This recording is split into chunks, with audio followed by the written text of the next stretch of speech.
What up, it's your girl Nikki St. Clair, and I'm here back at it again to give my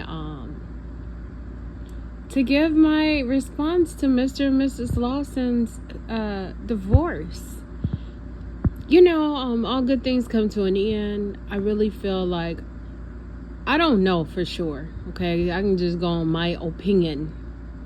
But my opinion says that Matthew took Tina through the ringer emotionally, financially, mentally.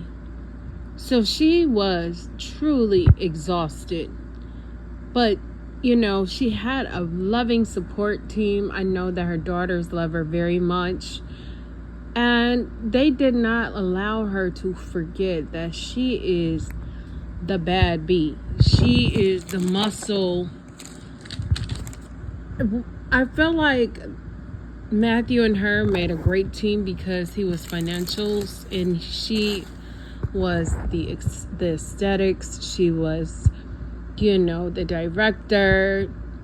She did the checks and balances and made sure everything was on point aesthetically and that the girls were where they were supposed to be and in order. And they worked as a great team until somebody, I'll just say it like this. Somebody decided to make a wrong decision and disrupt the union, okay? That's how I'm going to put it. So with all of that said, Miss Tina moves on. Now she had this man, and he was fine. I forget his first name, but his last name is Lawson. But yeah, he was fine as ever. A lot of people wanted him. He's been known to be all up and through Hollywood streets and star in various shows and movies. And he was definitely a heartthrob. I do remember his face even growing up. But it's been said that he's been wanting her since she was pregnant with the first child. He wanted her pregnant at the second child. He's been lusting and wanting her for the longest. And I just felt like after she had gone through what she had gone through, and because he had stayed so close to the family, it's kind of like, to me, it felt like rebound,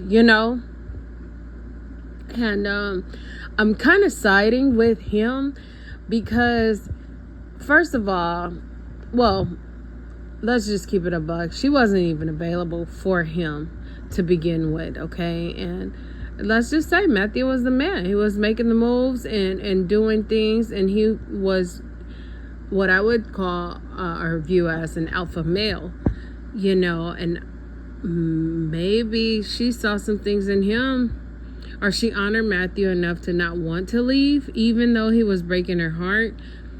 She was too fully invested in him and in this marriage, but this guy was a hanger-oner. Like, he was just like, I want you. I want us to be, I'm lusting after you. And at the end of the day, it seems as though after she's been dragged through the coals and going through this horrible, messy public divorce, and children are coming out the woodworks and publicly embarrassed, it's kind of like, you always been wanting me anyway, so I guess I'll give you a chance. And, I just think that that's a slap in the face. I don't give a damn. I will never forget, I've always been a pretty chocolate girl, in school, big breasts. I've always had kind of a little bit of a gut, but for the most part, I was really fly. And when 96, 97 came out, I was in college, Lil' Kim came out. I thought it was Lil' Kim, yo.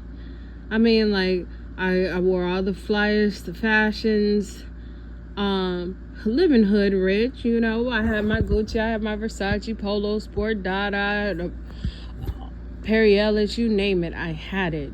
Adrian Vittadini, anything they rapped about, I went out and bought it with my dumb ass. But, they rapped about it. I had it. I was fly. I was not fat. I definitely was battling some type of food addiction as well as disorder. Battle anorexia and bulimia. So though I was like 218 in high school, I got down to like 268 in college. My hair began to fall out. My breath was not always on point. Though I felt like I was pretty, you really couldn't tell me nothing.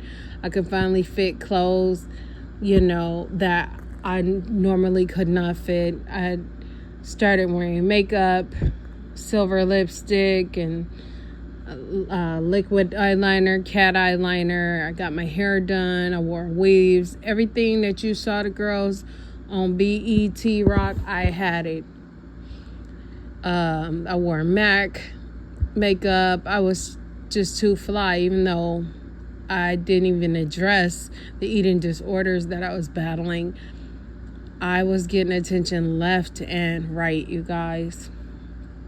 I was getting attention left and right, and I really did not know how to handle it because, in high school, 218 is big.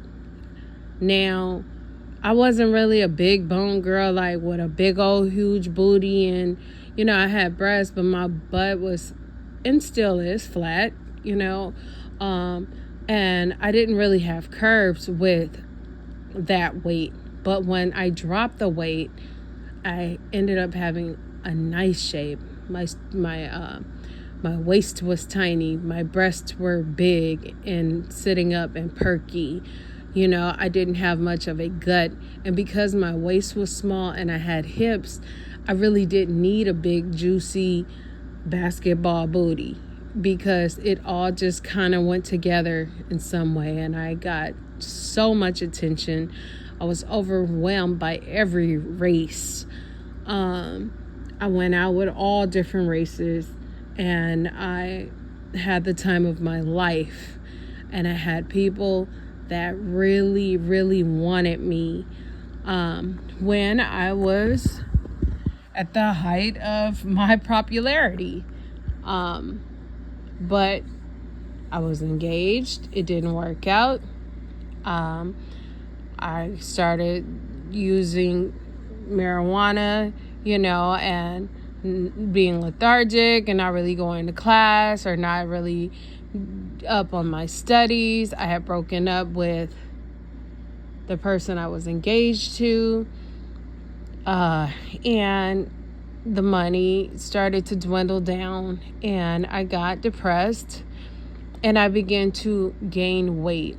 Then I had a situation at my job where they were discriminating against me. There was a lot of jealousy. There was a lot of setting up to fail. There was a lot of fakeness. When you work in retail, I think that's when I went to the School of Hard Knocks, getting into retail for a very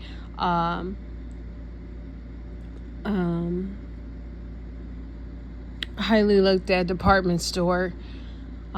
It was very much like high school on steroids there, and if they didn't like you, they went behind your back, they talked bad about you, they complained about you. And before I knew it, I'm on probation in college, about to get kicked out.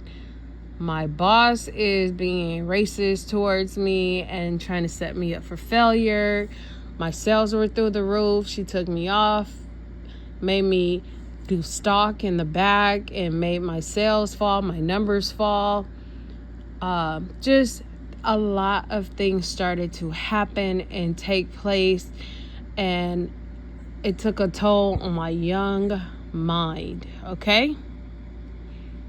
Not to mention, when I was working there, the girls in the cosmetic world were going to the diet doctor across the street from the mall, and they hit me to it. So now I'm on all of these phentermine pills, water pills, shots, Xenical, which sucks the fat out of everything you eat and makes the toilet very messy when you go. And I'm like really getting skinny at a very fast rate. And I mean, some wouldn't say 162 is skinny, but in the hood, when you go from 218 to 162, that's very, very small. And it was a drastic weight loss, damn near like from Big Luther to Little Luther, from freaking Professor Clump to Buddy Love. That was me.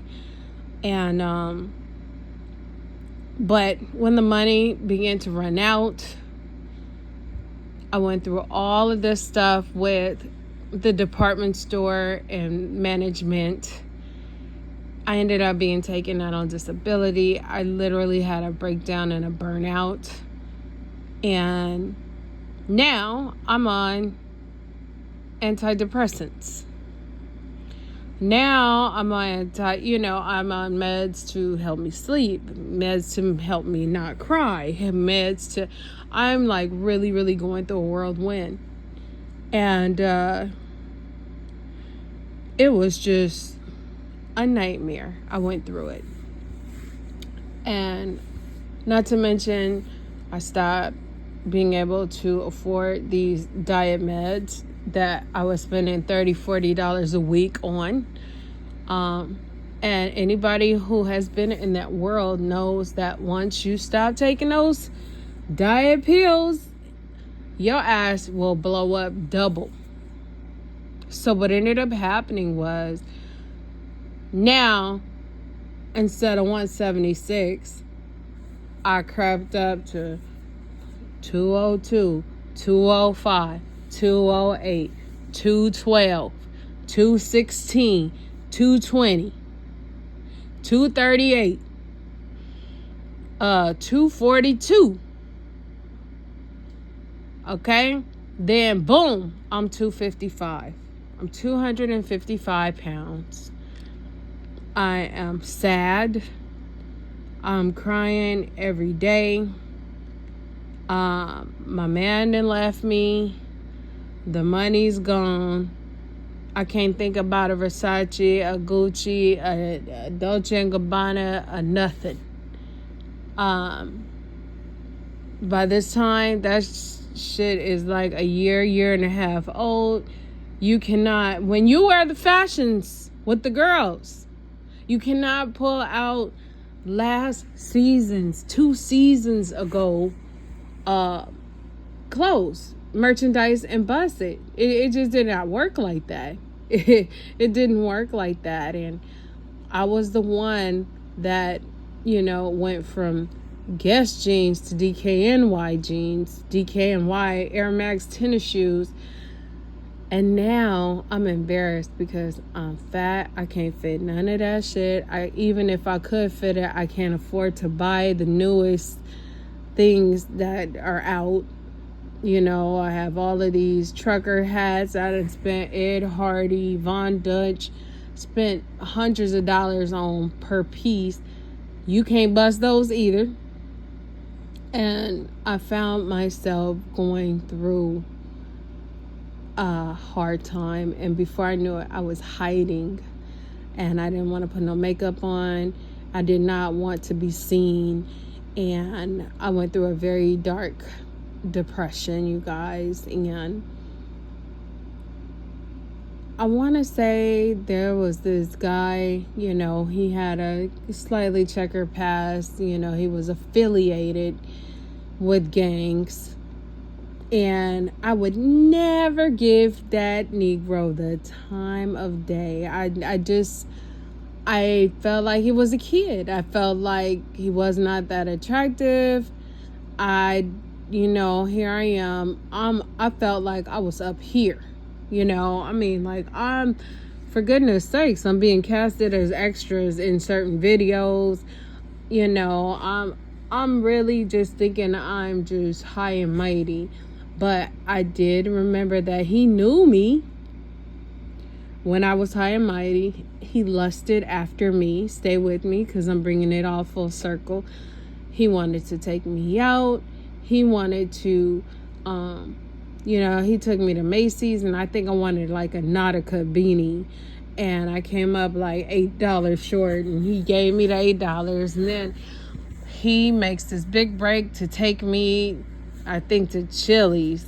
And when the bill comes, he pulls out these gift certificates to pay for it. And I just remember looking at him like, gift certificates? He was like, yeah, I stole them from my job. And I just felt like, well, shit, you can't even, either A, you can't afford to even give me a nice evening where you could dig in your pocket and pay for it. So you stole it and you thought of me to take me out. Okay, thank you, I guess. It was just like really no shame. And, I was really turned off. I was the girl that dated football players and, well, not professional, but, the college football players or the dope dealers or, the boys that had it. And he didn't have it. And on downtime, I would entertain him and then allow him to entertain me. But this was a season where my ass had gotten big. And I started to talk to him and give him a chance. All this time, I hadn't even had sex with him, nothing. I kissed him every now and then. But I will never forget, I finally gave in and had sex with him.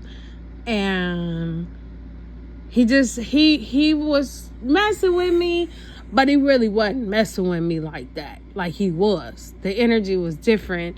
And, I kind of confronted him like, I don't know what the problem is, this and that. Like, here I am giving myself to you. And he like really G-checked me. And he was like, you wait till your eyes blow up and get all big. You ain't popping no more. And now you want to give me a chance. Like, no, it don't work like that. And I'm just saying all of that to say, we are all not who we were 20, 30 years ago, 40 years ago. We don't look like what we used to look like. A lot of us, I don't know, a lot of our mamas or daddies had the neatest high top fade or the juiciest, drippiest Jerry curl. I don't know.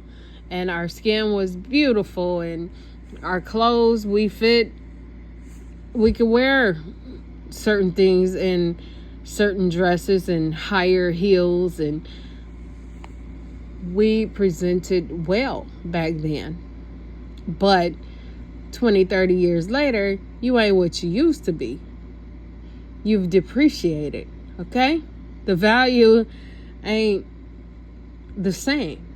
They say when you drive a brand new car off a lot, it depreciates automatically. As soon as it hits, it depreciates by the thousands as soon as it hits the streets. So, with all of that said,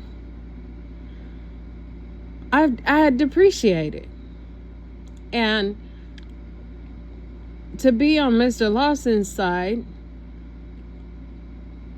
now you can have me. After my husband then sent me through the ringer, cheated on me, had another baby on me. I'm getting older. The divorce is final. I really don't want to be alone. You always been there, and I trust you because you've been around. So I guess I'll fuck with you. I guess I'll marry you. I guess we'll make this a thing. Let me tell you something. I don't want nobody that's on some, I guess we'll make this a thing. I guess you'll do because you been on me anyway. I don't want no nigga that had it all, sold crack, and was making damn near 100 G's a week, doing it big, didn't have time for me, only wanted white girls and red bones. And then he done got busted for crack. And even though you was the homie, and I liked you and you kind of flirted with me a little bit, I write you, see how you doing, this and that and the third. And then when you get out, I gotta fly on what you used to be and wonder if you're capable of reaching those goals financially ever again. And then I gotta wonder, when you do, are you gonna stay with me, or are you just using me for the come up to stroke your ego because I knew who you were back in the day?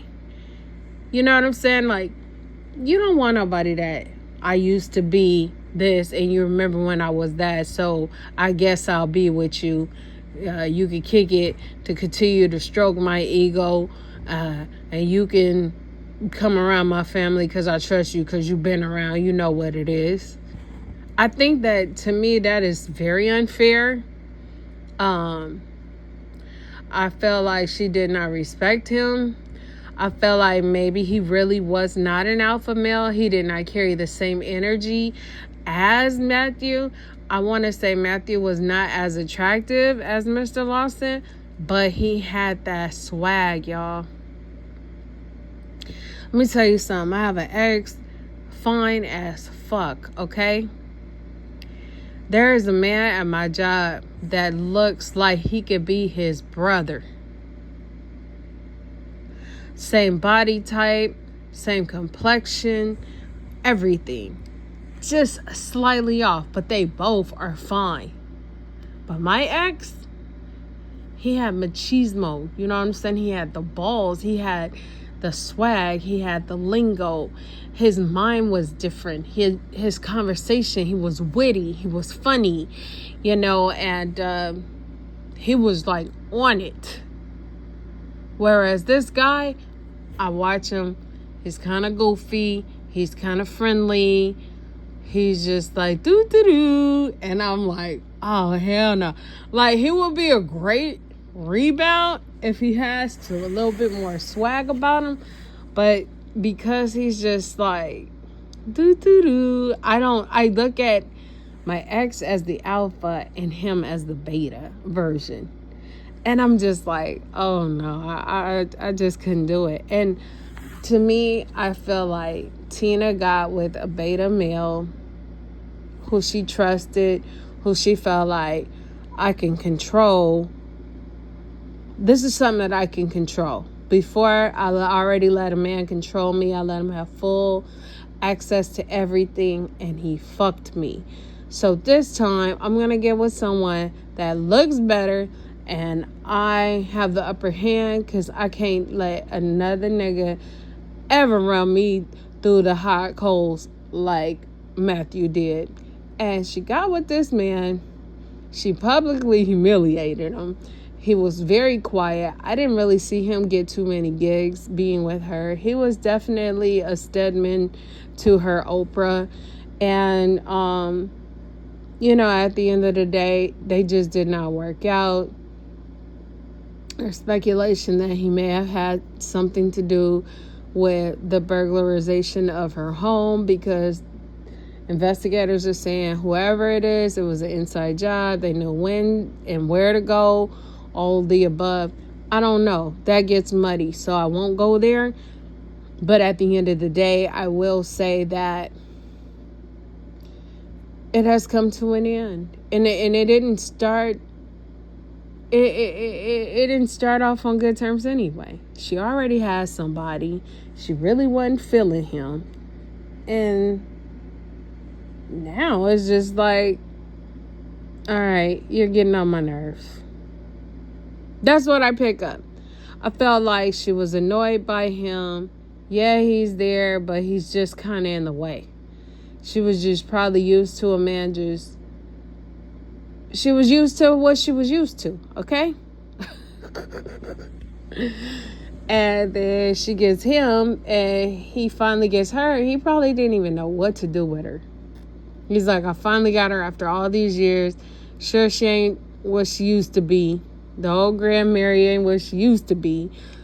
But at the end of the day, I got her. Finally. And once he got her, she didn't look like she used to look. Her attitude was not really bubbly and just loving. She had already been through some things, so she may have been a bit jaded. She may have been just a little bit bitter and on guard, and her defenses were up. But he rolled with it anyway because he really, really wanted to make this work. And at the end of the day, it just didn't work. That man has feelings too. And she has a very grand platform, okay?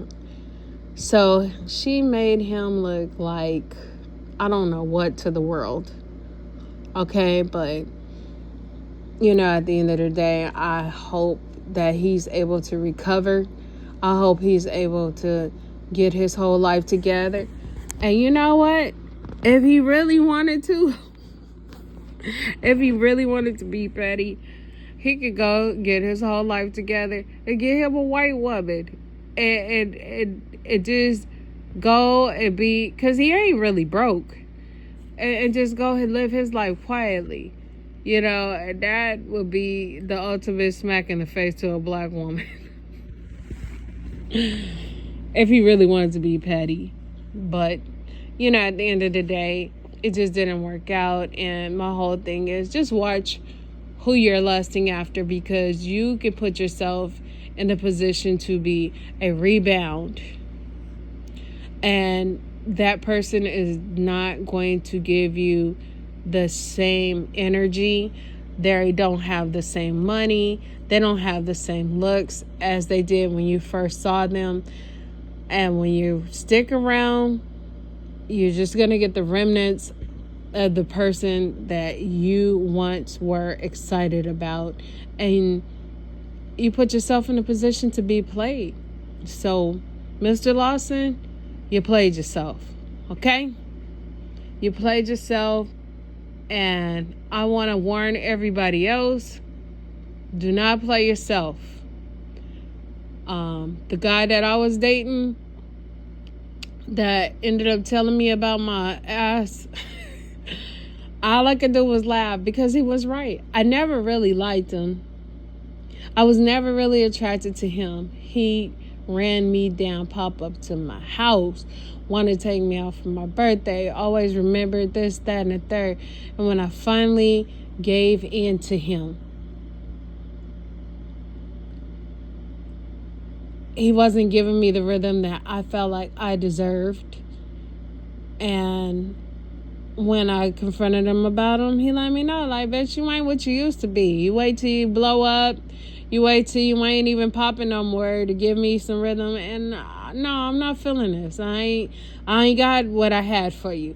And I couldn't do nothing but respect the shit. You know what I'm saying? So don't put yourself in that position. And don't be a sucker or a simp. Don't run after nobody. And don't be nobody's doormat. Don't be nobody's rebound. Because they're not really going to love you. They're just using you to stroke their ego and help them feel a little bit better and get through their dark night of the soul.